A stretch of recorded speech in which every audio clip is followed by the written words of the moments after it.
Jackson Dart isn't trying to last long in the NFL, man. The way he trying to run the NFL ball stands for not for long. And in so many reasons, it stands for not for long. You can get cut, you can get injured, anything, just life can happen. You know what I mean? But what business does a quarterback have tiptoeing down the sideline instead of just going out of bounds? You have the opportunity just to step out of bounds and avoid any possibilities of any injuries or getting seriously hurt. The quarterback is literally trying to tiptoe down the sideline like he is one of the skilled players on offense. Got flipped. Got flipped. You can't do he that, already man. had one concussion this right, season. he's coming off the concussion right now. He's just coming off a concussion.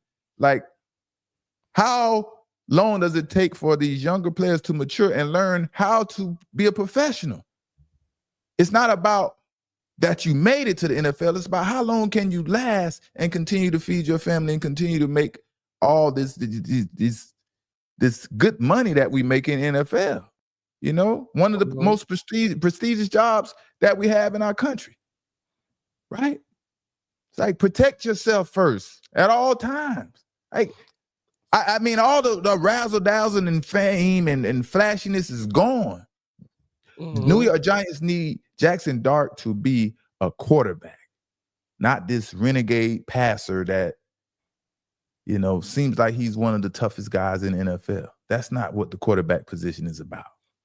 You know what's crazy, right, man? I would have seen him running down the sideline and going and tippy-toeing and getting hit like that. I'm like, ooh, that must hurt. But like, I remember back in the day watching football, that's what you wanted to see. Like, exactly. You used to want to see these big hits. Take him out. It's a soft game now, man. It's now it's like, ooh, you feel bad era for the quarterback. Like, oh man, that back in the day, that's you hope that's what happened to the quarterback. You waiting to see that.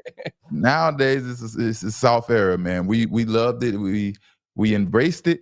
And it was a part of the game. Everybody accepted. You even hear Tom Brady, the GOAT of all GOATs, talk about how soft it is and players complaining about getting hit and all these type of things. That's Tom Brady stepping up to the plate and talking. But the rules are the rules. You know, you got to follow the rules. And you know, the NFL has been sued for the concussion, things like that. And so, you know, you got to make changes if you want to continue your business, you know. It was actually no flag. It was no flag on that one and the one on the kick return. He's tiptoeing down the sideline.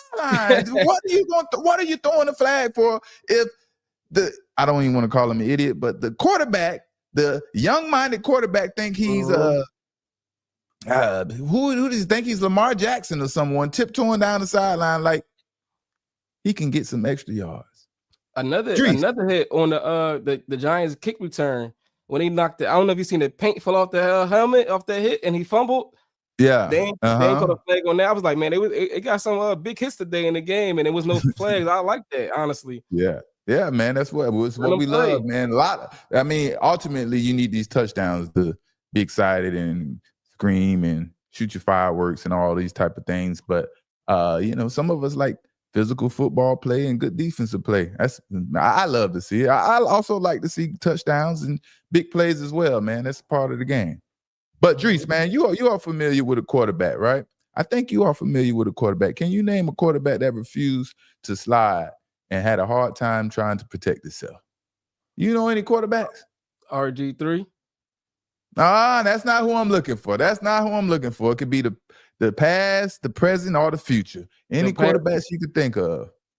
Michael Vick at first, but once Michael Vick came back, the good brother Michael Vick, man, the good brother Michael Vick, he had a hard time trying to get down and slide. He was just one of those tough country from round the way type players, man, that just didn't have sliding in him. You couldn't even teach Michael Vick how to slide. And the same thing I see with Jaxson Dart, man. Jaxson Dart, you know, he understood that he has to slide, and after taking that big hit, and he couldn't slide. He was still trying to dive his way around the football field, trying to land first downs, man. But, you know, at the end of the day, New York Giants head coaching position is one of the most prestigious head coach jobs on the market this season, you know. And whether Jaxson Dart understands it or not, he is planning to convince the next head coach that coach wants him to be the head coach. So he needs to perform. He needs to do some convincing around there. Unless the organization tells the next head coach that he has to deal with Jaxson Dart. And then you're dealing with the situation like the Miami Dolphins with Mike McDaniels and Tua Tagovailoa. I don't think any owner wants to end up in that situation and that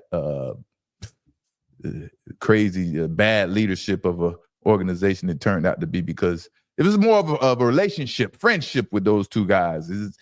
Nothing, no one was holding anyone accountable. No discipline was being established in that building. So if the New York Giants are looking to baby Jaxson Dart, man, babying anyone in NFL doesn't get a team no one. I've been a part of a team where I seen this certain quarterback being babied and being catered to. You can't reprimand him. You can't really hold him accountable. I brought it to the coach's attention left and right. You understand what I'm saying? They didn't take heed then. They didn't fix it at that moment. But when these coaches left and went to another organization, they changed their tune. They changed the way they coached. They changed the way they did things. And they made sure they held everyone accountable. But, that's how it goes. That's how it goes. I mean, I think it's a little bit different before Jaxson Dart, because he's not under contract right now, and also they only got 2 wins, so they're gonna have a high draft pick. So I feel like if it's a quarterback that they like on the board, I don't see them afraid to like draft them, because they got the pick, and exactly. I mean, it's a whole new organization. Basically, a lot of people got fired on the team. That's exactly the message that I'm preaching, that Jaxson Dart needs to understand. Like, the next quarterback doesn't necessarily have to deal with him. And 9 times out of 10 doesn't want to deal with someone else misfortunes, basically, right? That had to do with Brian Daboll. Brian Daboll was responsible for drafting this quarterback. Now this new head coach 9 times out of 10 wants to come in and develop and groom his own quarterback. Groom that mind to a championship mind the way that he believes that quarterback needs to be groomed, right? So I don't think Jaxson Dart understands this. Being a first round pick is over with. You're in a unique situation. The man who loved you, who you still conversate with, that was down for you, that was responsible for bringing you to the NFL, is no longer there, and it's time for you to impress someone else.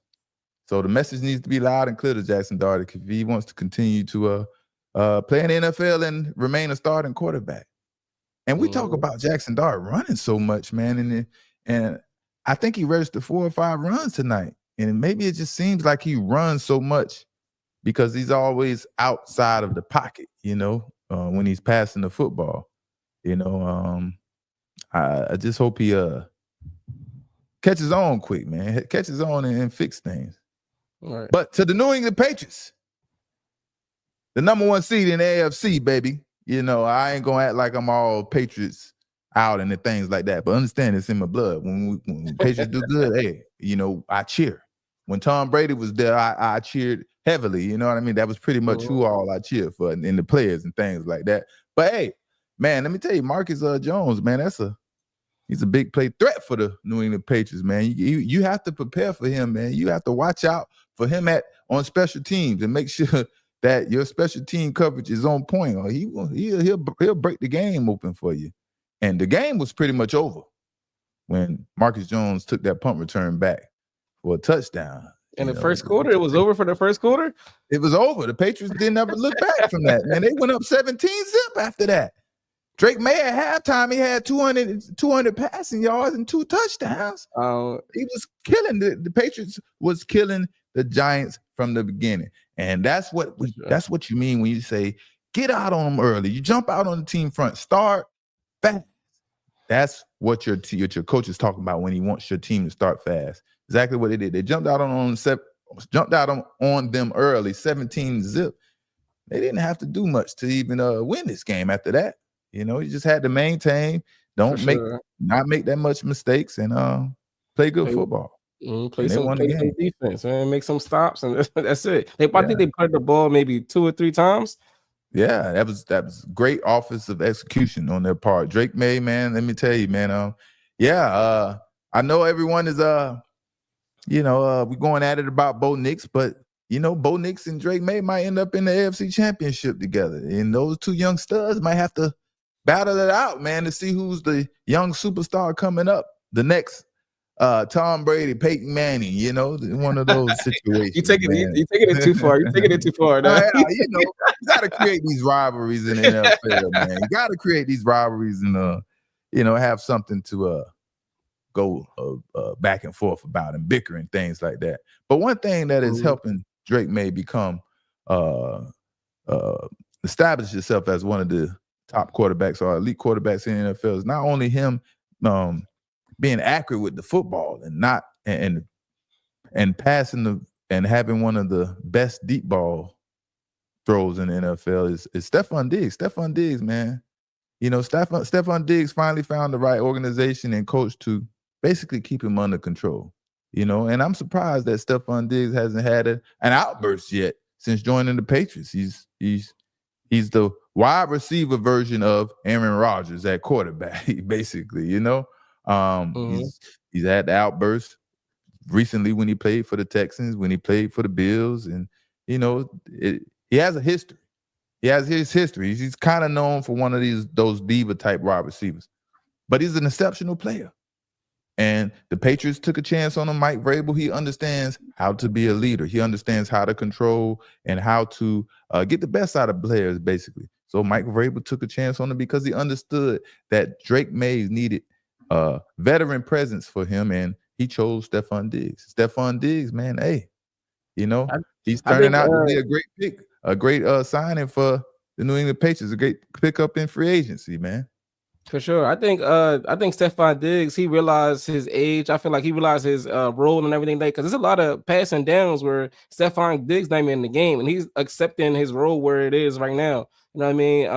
So I feel like that's a big difference of Stephon Diggs. He's more mature, more of a team player, more than just give me the ball in those situations. Because a lot of times on third downs, he want the ball, you know what I mean? But this year hasn't been that situation. This time's on third down, he's not even in the game, and he's like okay with that. So I feel like he know his role and understand. I mean, players tend to straighten up, man, when they realize they're dealing with the, possibly their last chance of playing in the NFL. So it could be either or, man. It's the right organization, or he understands this is coming down to his last opportunities to enjoy himself in the NFL. A lot of players want to play till the wheels fall off, But he's turning out to be a great pick, man, in free agency, man. I was skeptical about the Diggs signing when they first signed him, but now he's turning out to be great, man. A great factor on offense, Hey, man, didn't y'all see the kick? Oh, I forgot about that, bro. I was laughing so freaking hard, man, when the kicker planted his foot straight into the ground, and the football was right there, and he didn't even attempt a field goal attempt. It was like I've never seen that happen before. I've never seen the kicker's foot get stuck in the ground, and when he's trying to swing it through to kick the football, like literally.